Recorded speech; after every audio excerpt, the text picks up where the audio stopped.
Bismillahirrahmanirrahim. Alhamdulillahirabbil alamin. Iyyaka na'budu wa iyyaka nasta'in.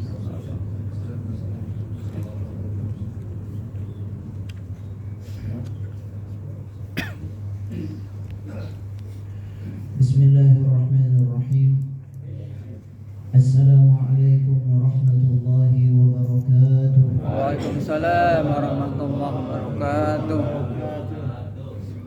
Innal hamdalillah nahmaduhu wa nasta'inuhu wa nastaghfiruh wa na'udzu billahi min shururi anfusina wa min sayyiati a'malina.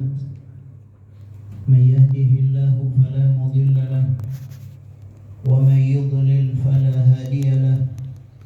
Ashhadu an la ilaha illallah wahdahu la sharika lahu wa ashhadu anna nabiyyana Muhammadan abduhu wa rasuluh. Allahumma salli wa sallim wa barik ala sayyidina Muhammad wa ala alihi wa sahbihi wa man tabi'a hudahu ila yaumiddin, amma ba'du. Rabbi shrah li sadri wa yassir li amri wahlul 'uqdatam min lisani yafqahu qawli. Amin. Rabbana atina min ladunka rahmah wa hayyi' lana min amrina rashada. Amin. Allahumma inna na'udzu bika min an nusyrika bika syai'an na'lamuhu wa nastaghfiruka lima la na'lamuhu. Allahumma 'allimna ma yanfa'una wanfa'na bima 'allamtana wa zidna 'ilman wa alhiqna bis salihin. Ma'asyiral muslimin rahimakumullah. Alhamdulillah kita bersyukur kepada Allah atas berkat nikmat dan karunia-Nya. Pada hari ini kita bisa melaksanakan salat subuh berjamaah. Mudah-mudahan salat kita semua dan amal-amal ibadah kita yang lainnya diterima oleh Allah Subhanahu wa ta'ala. Salawat dan salam semoga tercurah kepada uswah hasanah kita, teladan kita, Nabi Muhammad sallallahu alaihi wasallam, pada keluarga beliau, para sahabat dan semua pengikut setia beliau hingga yaumil qiyamah. Pada hari yang istimewa ini, hari yang penuh dengan keberkahan, kita berharap mudah-mudahan Allah menurunkan rahmatnya kepada kita semua. Kita isi hari ini dengan banyak berdoa kepada Allah, bermunajat kepada Allah, sebab ini adalah saat-saat yang mustajab. Doa kita insyaallah akan diijabah oleh Allah Subhanahu wa ta'ala. Ma'asyiral muslimin rahimakumullah. Bab yang akan kita bahas pada pagi hari ini adalah hikmah. Di antara sekian hikmah yang dituliskan oleh Ibnu Athaillah As-Sakandari rahimahullah dalam kitab Al-Hikam, lanjutan dari hikmah yang sebelumnya. Ibnu Athaillah berkata, "Mata atlaqa lisanaka bitalab fa'lam annahu yuridu an yu'tiyak." Bahwa ketika Allah Subhanahu wa ta'ala menggerakkan lisanmu untuk meminta, bermunajat, berdoa, fa'lam annahu yuridu an yu'tiyak, ketahuilah bahwa itu tandanya Allah ingin memberi kepadamu. Ini adalah satu hikmah yang sangat penting untuk menjadi perhatian kita semuanya. Karena Ibnu Athaillah mengingatkan kepada kita pentingnya berdoa. Setiap kita butuh kepada Allah. Setiap kita dalam hidup ini membutuhkan pertolongan Allah. La haula wa la quwwata illa billah. Kita tidak punya daya dan kekuatan kecuali dengan pertolongan Allah. Karena itu setiap hamba yang sadar bahwa dirinya butuh kepada Allah lagi Allah mengatakan, ya ayyuhan nas antumul fuqara'u ila Allah. Wahai manusia, kalian semuanya fakir. Kalian semuanya membutuhkan Allah Subhanahu wa ta'ala. Maka siapa yang sadar bahwa dirinya butuh kepada Allah, bahwa dirinya membutuhkan pertolongan dari Allah, hendaknya dia berdoa kepada Allah Subhanahu wa ta'ala. Hendaknya dia meminta kepada Allah Subhanahu wa ta'ala. Dan doa ini adalah manifestasi dari ubudiyah kita kepadanya. Bahkan disebutkan oleh Nabi kita Nabi Muhammad sallallahu alaihi wasallam, ad-du'a huwal ibadah. Kata Nabi sallallahu alaihi wasallam, doa itu adalah ibadah. Ad-du'a huwal ibadah. Doa itulah ibadah yang sesungguhnya kepada Allah. Karena ketika kita berdoa, kita menampakkan, memperlihatkan rasa butuh kita kepada Allah. Pada saat orang melaksanakan salat, pada saat orang melaksanakan puasa, pada saat orang melaksanakan tilawah, membaca Al-Quran, atau melaksanakan ibadah-ibadah yang lainnya, belum tentu ada rasa butuh kepada Allah. Bisa jadi ibadah-ibadah itu dilaksanakan sebagai bentuk pemenuhan kewajiban kepada Allah, hanya sekedar dilakukan karena Allah memerintahkan untuk menggugurkan kewajiban. Bisa jadi ketika salat hatinya kemana-mana. Bisa jadi ketika puasa tidak ada perasaan butuh kepada Allah. Bisa jadi ketika dia tilawah Al-Quran, tilawahnya hambar, lewat begitu saja. Tapi ada satu ibadah yang menunjukkan bahwa kita benar-benar butuh kepada Allah, yaitu ketika kita berdoa meminta kepadanya. Ketika kita berdoa kepada Allah, ketika itulah kita menampakkan kebutuhan kita, rasa papa kita di hadapan Allah Subhanahu wa ta'ala. Itulah sebabnya Nabi mengatakan, ad-du'a huwal ibadah. Doa itulah ibadah kepada Allah. Ketika seorang hamba merasa dirinya lemah, merasa dirinya papa, merasa dirinya butuh, dan butuhnya tidak lain kepada Allah, pada saat itu dia memposisikan dirinya sebagai hamba. Dan dia sadar ada yang maha kuat, ada yang maha kuasa, ada yang maha kaya, ada yang maha mencukupi kebutuhan, yaitu tidak lain adalah Allah Subhanahu wa ta'ala. Dan itu yang kita ikrarkan selalu dalam salat kita. Kita selalu mengatakan iyyaka na'budu wa iyyaka nasta'in. Ya Allah, hanya kepadamu kami beribadah dan hanya kepadamu kami meminta. Kita tunjukkan bahwa kita ini hanya meminta kepada Allah, bahwa permintaan itu tidak bisa dipisahkan dari ibadah. Ibadahnya kepada Allah, memintanya juga kepada Allah. Itulah hamba yang sejati. Dia selalu meminta kepada Allah Subhanahu wa ta'ala, berdoa kepada Allah. Dan kalau ada seorang hamba yang menampakkan rasa butuhnya kepada Allah, ketika itulah Allah senang kepadanya. Ketika itulah Allah Subhanahu wa ta'ala cinta kepadanya, karena hamba itu tahu siapa yang harus dia minta.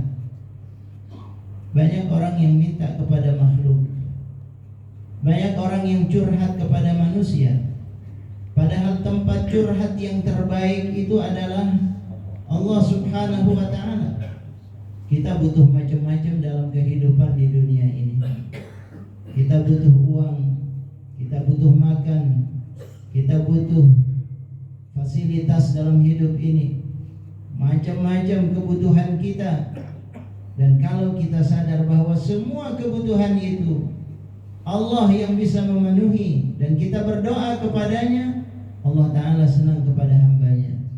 Wa idza sa'alaka 'ibadi 'anni fa inni qarib ujibu da'watad da'i idza da'an.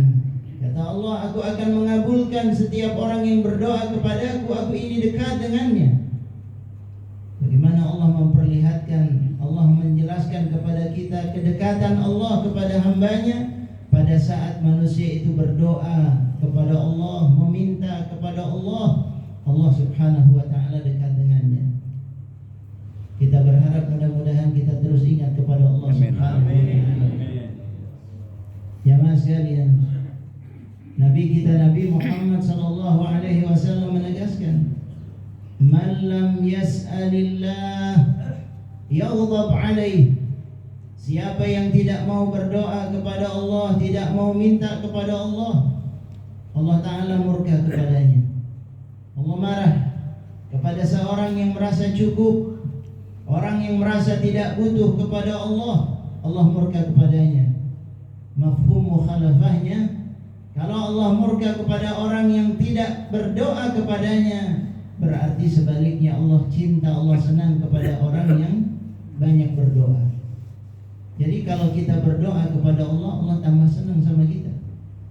Tapi sebaliknya, kalau ada hamba yang tidak mau berdoa, mengandalkan kekuatannya, mengandalkan kecerdasannya, mengandalkan kesehatannya, mengandalkan materinya, merasa cukup, seakan-akan dia tidak butuh, ketika itu Allah marah kepadanya.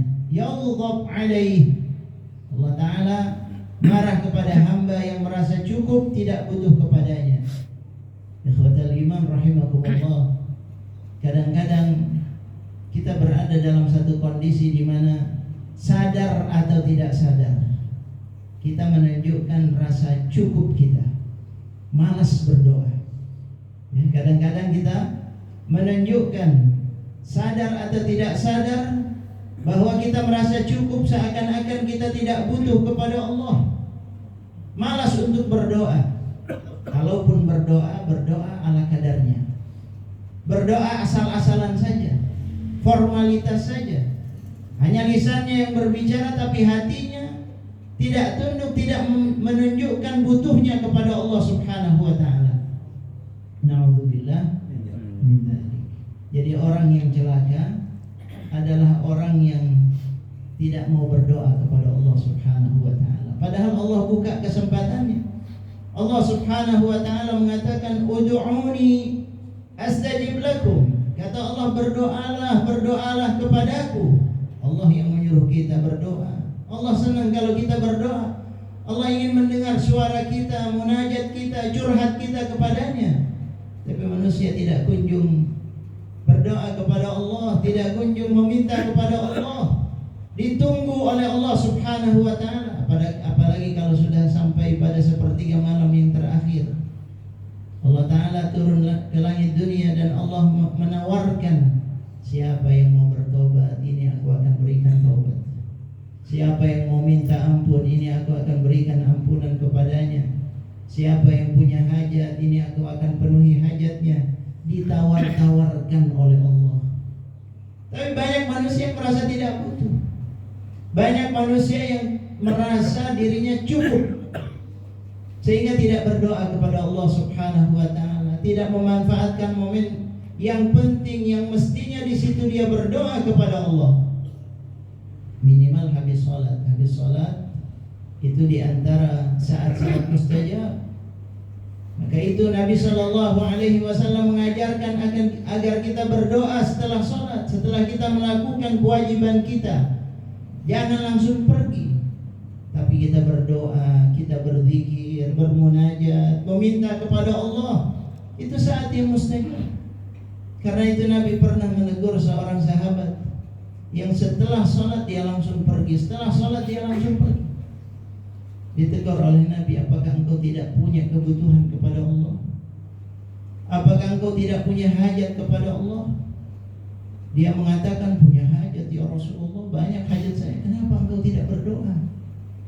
Allah subhanahu wa ta'ala menegur orang-orang yang tidak mau berdoa kepada Allah. Jadi ikhwatal iman rahimakumullah, di sini kita diingatkan oleh Ibnu Athaillah, mata atlaqa lisanaka bil-talab. Kalau Allah sudah menggerakkan lisanmu untuk berdoa, meminta kepadanya, itu tanda kebaikan. Sebab banyak orang yang lidahnya tidak mau berdoa, mulutnya tidak mau berdoa, enggan, berat dia berdoa, hanya sekedar berdoa kepada Allah nggak mau. Banyak orang yang tidak mau berdoa kepada Allah Subhanahu wa ta'ala, seakan-akan nggak butuh sama Allah. Baru dia berdoa kalau dalam kondisi yang terjepit, baru dia minta kepada Allah Subhanahu wa ta'ala. Kalau dalam kondisi yang terdesak, kena musibah yang luar biasa, baru dia berdoa kepada Allah. Seakan-akan dalam kondisi yang lain dia tidak butuh kepada Allah Subhanahu wa ta'ala. Padahal kapan kita nggak butuh sama Allah? Setiap waktu kita butuh kepada Allah. Dalam setiap keadaan kita butuh kepada Allah. Dalam setiap kondisi kita butuh kepada Allah. Paling tidak ketika kita curhat kepada Allah, meminta kepada Allah, mengharap kepada Allah, kita menunjukkan posisi kita sebagai hamba. Dan itu adalah karunia dari Allah. Allah akan memberikan pahala kepada kita. Sekedar berdoa saja, ikhwatal iman, itu akan ada pahala dari Allah Subhanahu wa ta'ala. Hanya berdoa. Berdoa kepada Allah ada pahala.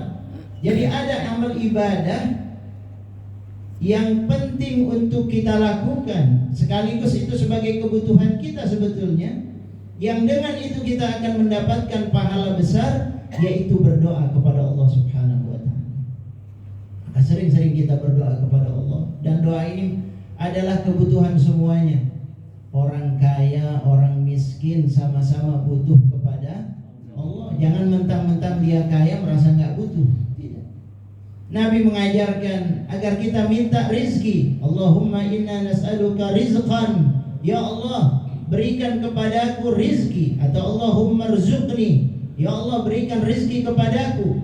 Itu semua diucapkan oleh hambanya. Baik hambanya yang kaya, yang berkecukupan, atau hambanya yang dalam kondisi fakir miskin. Semuanya butuh kepada rizki Allah Subhanahu wa ta'ala.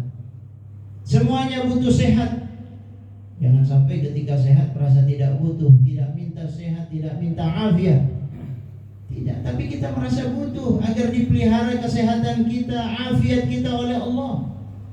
Kita semuanya butuh kelapangan, siapapun butuh kelapangan. Maka kita minta kelapangan kepada Allah Subhanahu wa ta'ala. Begitu kehidupan kita bersambung terus dengan Allah, tidak lepas dari Allah, tidak putus dari Allah. Maka Allah Ta'ala senang. Tanda Allah senang sama kita kalau Allah menggerakkan lisan kita berdoa kepadanya. Ada seorang soleh jemaah sekalian, seorang soleh yang berkata kepada para muridnya, apa yang dia katakan? Aku tahu ketika Allah ingat kepadaku. Aku tahu kapan Allah ingat kepadaku. Murid-muridnya terkejut semuanya. Wah, hebat juga guru kita ya. Dia tahu kapan Allah Ta'ala ingat kepadanya. Kemudian murid-muridnya bertanya, kapan itu wahai guru? Katanya dia, ketika aku berzikir kepada Allah, itu tandanya Allah ingat kepadaku. Fadhkuruni adzkurkum. Ketika kita berzikir mengingat Allah, pada saat itu Allah ingat kepada kita. Jamaah sekalian, jadi sebetulnya kalau kita zikir sama Allah, Allah ingat sama kita. Allah tolong kita, lidah kita digerakkan untuk zikir kepadanya. Tandanya Allah memberikan taufik. Allah senang kalau lisan kita berzikir basah menyebutnya. Masya Allah, itu nikmat dari Allah. Dan aku tahu bahwa Allah, kapan Allah Ta'ala akan mengijabah, memenuhi hajatku. Kapan itu? Ketika lisanku sudah berdoa kepadanya. Itu tandanya Allah akan memberikan sesuatu kepadaku. Masya Allah. Karena itu jangan sampai kita lupa berdoa kepada Allah. Berdoalah, sebab itu taufik dari Allah. Berdoalah, sebab itu karunia dari Allah. Kalau Allah sudah gerakkan lisan kita berdoa, itu tandanya Allah akan menurunkan pertolongannya kepada kita. Ikhwatal iman rahimakumullah.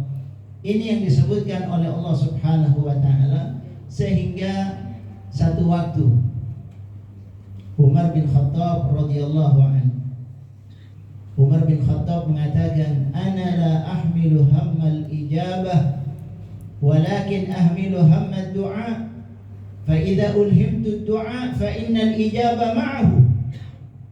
Umar bin Khattab mengatakan, aku tidak merisaukan pengabulan dari Allah. Bukan itu yang aku risaukan. Tapi yang aku risaukan, yang aku khawatirkan adalah kesempatan berdoa kepada Allah. Yang aku khawatirkan. So kadang-kadang berat mau berdoa sama Allah, berat. Ya. Lisan ini mau berdoa kepada Allah seakan-akan tertahan. Kadang-kadang untuk angkat tangan saja susahnya bukan main. Untuk berdoa menunjukkan iba perasaan papa kita kepada Allah, butuh kita kepada Allah. Kadang-kadang ada sesuatu yang menghalangi secara psikologis. Berat rasanya untuk berdoa. Karena itu kata Umar bin Khattab radhiyallahu an, la ahmilu hammal ijabah. Bukan pengabulan Allah yang aku khawatirkan, tapi yang aku khawatirkan adalah perasaan berat berdoa kepadanya. Itu yang aku khawatirkan. Malas untuk berdoa, berat untuk berdoa, tidak mau berdoa kepada Allah. Fa idza ulhimtu du'a, padahal kalau aku diberikan ilham, diberikan taufik oleh Allah untuk berdoa, fa innal ijaba ma'ahu, maka pengabulan Allah pasti bersamanya. Masya Allah, ini keyakinan sahabat kepada firman Allah, ud'uni astajib lakum. Jadi bukan hanya sekedar dibaca itu ayat. Ayat itu diyakini oleh mereka. Kalau sudah berdoa pasti diijabah. Ini penting. Kalau kita kan baca ayat, baca begitu aja. Kalau sahabat yakin dengan ayat itu, sehingga mereka berdoa kepada Allah. Tapi bukan hanya sekedar berdoa, berdoa dengan sungguh-sungguh kepada Allah Ta'ala. Ada orang yang berdoa, Allahumma inni as'aluka, as'aluka, as'aluka, dia minta, tapi hatinya kemana-mana. Ini sebetulnya berdoa apa? Ngoceh dia. Kadang ada orang yang berdoa, dia minta, tapi hatinya kemana-mana, tidak menuju kepada Allah. Ya mas sekalian, kalau kita sedang butuh kepada seseorang, kadang kita butuh bantuan orang, lalu kita datang ke rumahnya. Betul lisan kita bicara dengannya, tapi perhatian kita kemana-mana. Bagaimana kira-kira perasaan tuan rumah? Tentu dia tidak senang. Ini sebetulnya butuh atau enggak sih sebetulnya? Allah subhanahu wa ta'ala lebih daripada itu. Jadi kalau kita berdoa kepada, tunjukkan adab kita berdoa kepada Allah. Tunjukkan bahwa kita betul-betul butuh kepada Allah. Itu yang diinginkan oleh Allah. Makanya kemarin kita sempat bahas, yang namanya ibadah itu bukan cuma raga. Yang lebih penting daripada itu, hatinya kemana ketika dia beribadah. Hatinya kemana ketika dia berdoa kepada Allah. Apa betul dia butuh atau tidak sebetulnya. Orang yang berdoa harus menunjukkan adabnya ketika dia berdoa. Di antara adab berdoa menunjukkan rasa butuh kepada Allah. Itulah yang diajarkan oleh Nabi kita, Nabi Muhammad sallallahu alaihi wasallam. Maka Rasul sallallahu alaihi wasallam luar biasa. Ar-Rasul sallallahu alaihi wasallam disebutkan dalam perang Badar misalnya, diperhatikan oleh sahabat, di antaranya Abu Bakar radhiyallahu anhu, bagaimana Rasulullah berdoa. Padahal sudah dijamin insyaallah diberikan kemenangan oleh Allah. Tapi Nabi berdoa kepada Allah dengan doa yang luar biasa. Betul-betul menunjukkan perasaan butuh kepada Allah. Dalam Al-Quran, dalam surat Al-Anfal, Allah menggambarkan, idh tastaghithuna rabbakum fastajaba lakum anni mumiddukum bi alfin minal malaikati murdifin. Ketika engkau ingat, kata Allah subhanahu wa ta'ala, ingat ketika engkau berdoa dengan sungguh-sungguh meminta kepada Allah. Pada saat perang Badar kita mengetahui bagaimana Rasulullah sallallahu alaihi wasallam di waktu malam besok mau perang, Rasulullah berdoa luar biasa doanya. Padahal janji Allah itu pasti. Kemenangan akan diberikan oleh Allah. Tapi sebagai hamba kita harus menunjukkan posisi kita, rasa butuh kita kepada Allah. Itu yang diajarkan oleh Nabi. Nabi berdoa. Bagaimana doanya Nabi? Nabi berdoa bukan hanya sekedar berdoa, tapi Nabi berdoa dengan mengangkat tangan sambil meminta kepada Allah. Meminta kepada Allah di antara pinta dan doa Nabi sallallahu alaihi wasallam, Allahumma in tahlik hadhihi al-isabah, ya Allah, seandainya Engkau binasakan ini umatku, la tu'bad ba'da al-yawm, siapa lagi yang mau ibadah kepadamu ya Allah? Tolong mereka ya Allah, jaga mereka ya Allah. Anjis lana ma wa'adtana, ya Allah, berikan apa yang Engkau janjikan kepada kami, wujudkan ya Allah. Terus Rasul sallallahu alaihi wasallam meminta kepada Allah Ta'ala, sampai-sampai selendang beliau jatuh. Kita lihat bagaimana cara berdoa kepada Allah, meminta kepada Allah, berharap kepada Allah dengan sungguh-sungguh, tidak ala kadarnya, ya, tidak ala kadarnya, tidak asal-asalan, ya. Yang penting berdoa hanya formalitas, lisannya bergerak tapi hatinya tidak menuju kepada Allah Subhanahu wa taala. Nabi sallallahu alaihi wasallam menunjukkan adab yang luar biasa ketika berdoa, selendangnya jatuh sampai Abu Bakar radhiyallahu anhu melihat hal itu, diambil. Abu Bakar mengatakan, ya Rasulullah, hasbuk, cukup ya Rasulullah, pasti Allah akan mengabulkan doamu. Karena kesian lihat Rasul sallallahu alaihi wasallam. Begitu Rasulullah berdoa kepada Allah. Doa yang semacam ini, doa yang tulus, yang sungguh-sungguh, pasti akan dikabulkan oleh Allah. Maka itu Ibnu Athaillah mengatakan, mata atlaqa lisanaka bil-talab, kalau lidahmu sudah bergerak meminta kepada Allah dengan sungguh-sungguh, fa'lam, ketahuilah, berarti Allah akan memberi kepadamu. Itu yang disebutkan oleh Ibnu Athaillah. Mudah-mudahan itu jadi keyakinan kita. Jadi ikhwatal iman rahimakumullah, perbanyaklah berdoa kepada Allah. Kita punya kebutuhan yang sangat banyak, hajat yang sangat banyak. Enggak ada di antara kita yang enggak butuh sama Allah. Maka hendaknya kita terus basah lidah kita dengan berdoa kepada Allah Subhanahu wa taala. Itu tandanya bahwa kita punya Allah, punya zat yang maha kaya, punya zat yang maha kuat, punya zat yang maha gagah. Iyyaka na'budu wa iyyaka nasta'in. Tidak ada tempat kita beribadah dan tidak ada tempat kita meminta kecuali hanya kepada Allah Subhanahu wa taala. Kita jeda sejenak, kita baca salawat asyir.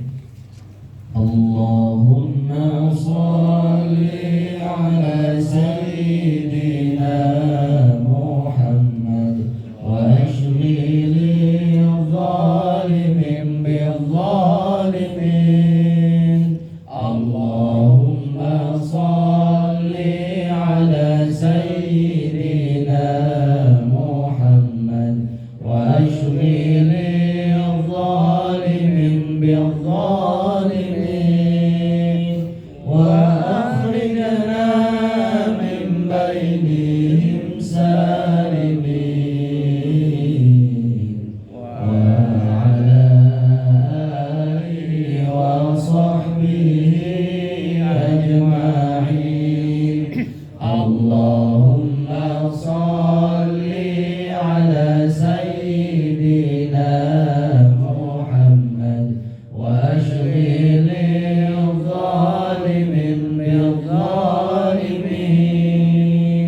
Allahumma salli ala sayyidina Muhammad wa ashghil zalimin bil zalimin wa akhrijna min bainihim faizin wa ala alihi wa sahbihi ajma'in.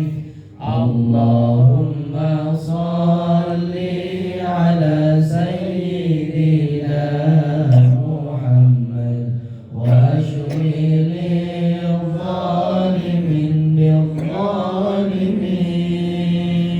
Allahumma salli ala sayyidina Muhammad wa ashghil zalimin bil zalimin.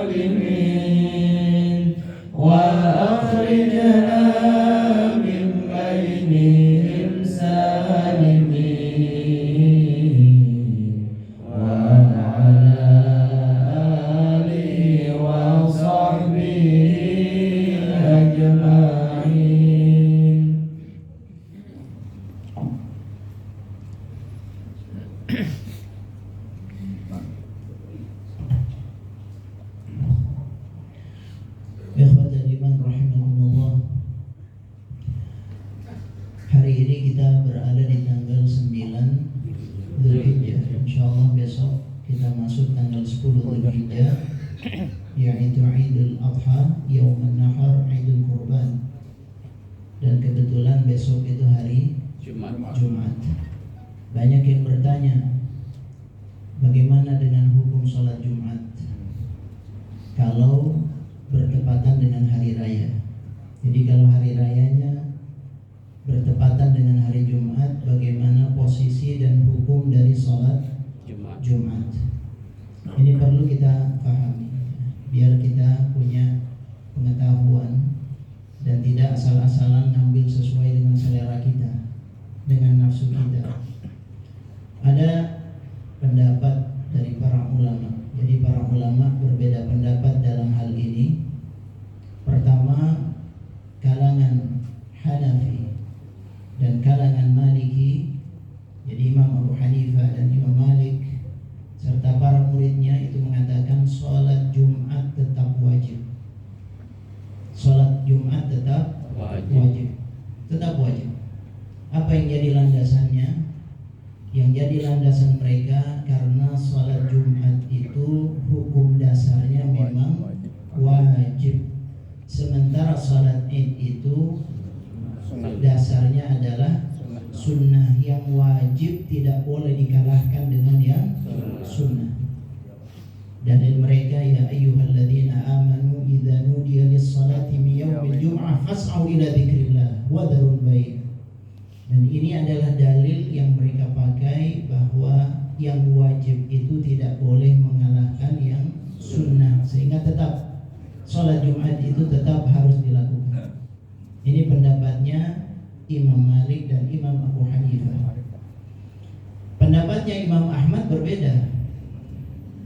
Mereka mengatakan tidak. Ada satu hadis Nabi kita Nabi Muhammad SAW yang hadis ini tidak dipakai oleh madhab Hanafi karena ada masalah dalam sanadnya, tidak, tapi dipakai oleh Imam Ahmad. Jadi dalam madhab Hambali disebutkan bahwa Nabi kita Nabi Muhammad SAW bersabda, "Qad ijtama'a 'alaikum fi yaumikum hadza 'idan." Berkumpul pada kalian hari ini dua Id. Dua Id maksudnya hari raya dan Jumat. Itu sama-sama Id. Idan, dua hari raya. Kemudian Nabi SAW mengatakan, "Faman syaa," siapa yang mau melaksanakan salat Id, ajza'ahu minal Jum'ah, maka itu sudah cukup dari salat Jumat. Jadi sudah cukup salat Jumatnya, tidak wajib lagi buat dia.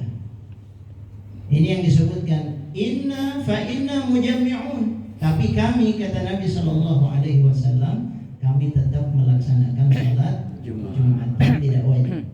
Artinya Nabi melaksanakan, tapi hukumnya menjadi tidak wajib. Ini menurut hadis yang disebutkan oleh kalangan Hambali, bahwa mereka Imam Ahmad bin Hanbal mengatakan salat Jumat menjadi tidak wajib, bisa digantikan dengan salat zuhur. Ya, jelas ya? Ini pendapat yang kedua. Jadi pendapat yang pertama tadi mengatakan tetap wajib salat Jumat. Pendapat yang kedua Hambali mengatakan tidak wajib. Jadi gugur kewajiban salat Jumat karena bertemu dengan hari raya. Ya, bertemu dengan hari raya. Tapi Nabi sendiri inna mujammi'un, kami sendiri melaksanakan salat Jumat. Itu pendapat yang kedua. Pendapat yang ketiga adalah pendapatnya kalangan Syafi'i. Madhab Syafi'i, bagaimana pendapat mereka? Mereka mengatakan ada hadis Nabi kita Nabi Muhammad SAW yang berbunyi, ijtama'a fi yaumikum 'idan. Berkumpul pada kalian sekarang ini, yaitu dua hari raya. Faman ahabba min ahli al-'aliyah an yantazir falyantazirha. Siapa di antara kalian dari penduduk aliyah ini yang tinggal di pegunungan, yang tinggal di dusun-dusun, di kampung-kampung yang jauh dari kota, ya, siapa di antara kalian yang berasal dari sana dan ingin menunggu datangnya sholat Jumat, falyantazirha, maka silahkan menunggu.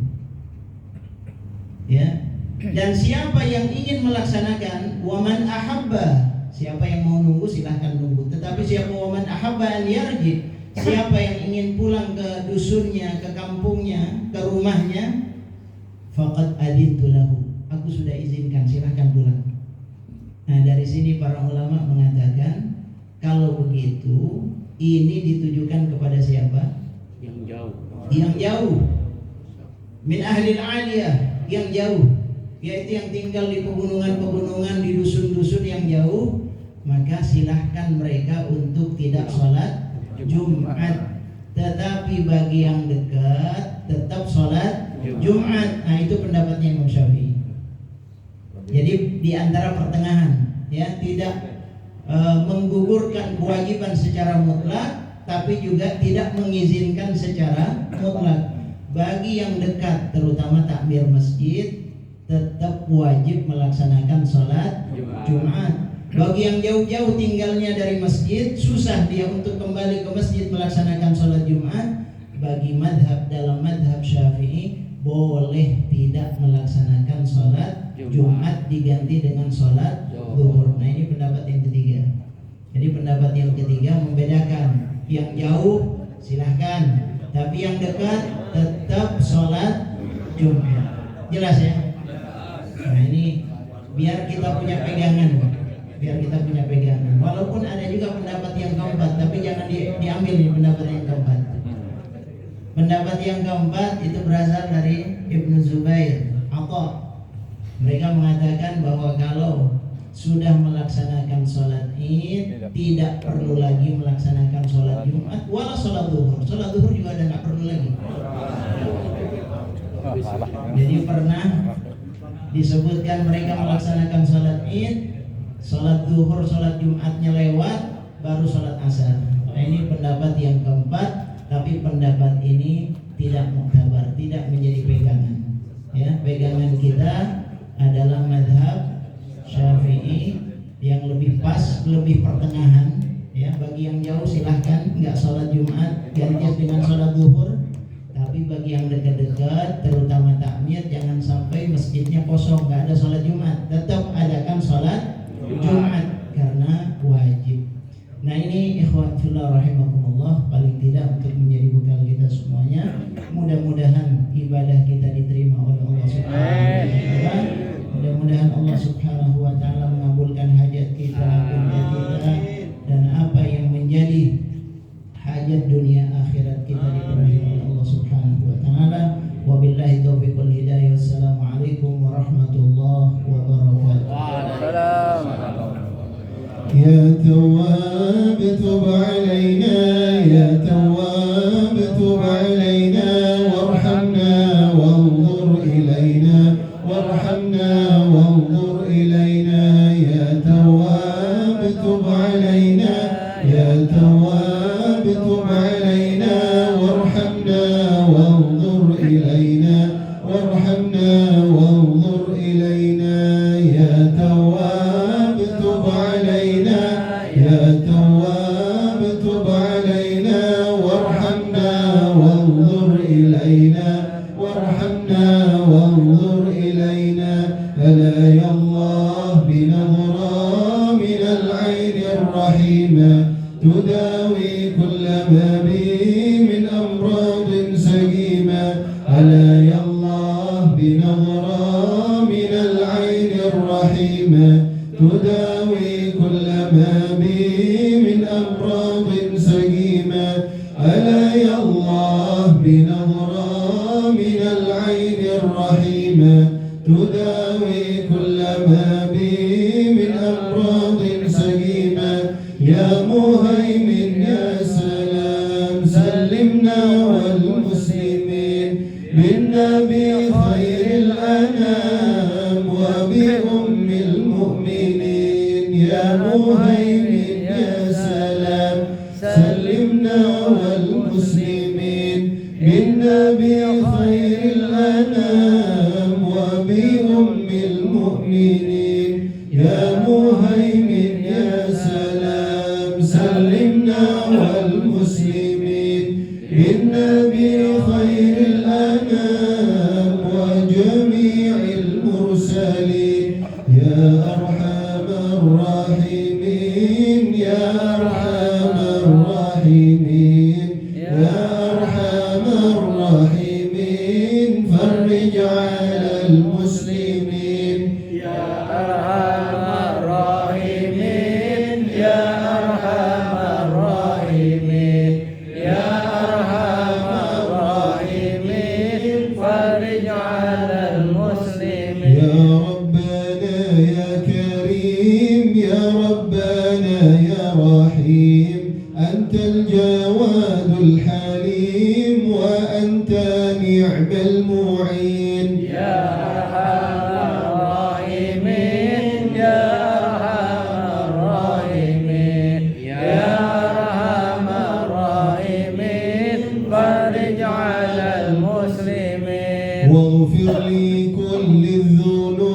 واستر لي كل العيوب واكشف لي كل الكروب واكفي آذى المؤذين يا أرحم الراحمين يا أرحم الراحمين يا أرحم الراحمين فرج على المسلمين رب احيينا شاكرين وتوفانا مسلمين نبعث من الآمنين في زمرات السابقين يا أرحم الراحمين يا أرحم الراحمين يا أرحم الراحمين فرج على المسلمين واختم بأحسن ختام إذا دان الانصرام وحان